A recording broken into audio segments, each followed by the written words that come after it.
मेरे कमरे की खिड़की से, मेरे कमरे की खिड़की से मुझे एक और खिड़की रात और दिन देखती है। उसकी आंखों की नमी मुझको कुछ ऐसे नमसी रखती है। मेरे कमरे में बारिश होने लगती है। मैं उसकी तेज धारों में बदन अपना भिगोती हूँ। मैं इतना ऊंचा रोती हूँ। मेरे कमरे की दीवारें उठाकर आंख मुझसे पूछती हैं कौन रोया है।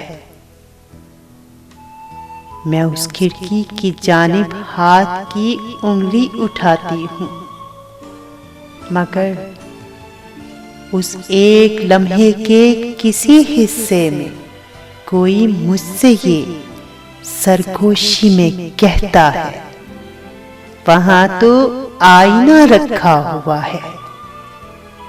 आईनों के पीछे एक दुनिया है जहां कुछ साए बसते हैं, समाज से हैं जो आरी, जहां कुछ उलझे रास्ते हैं, कहीं पर जो नहीं जाते, मगर मुझको लिए फिरते हैं एक ऐसे सफर में।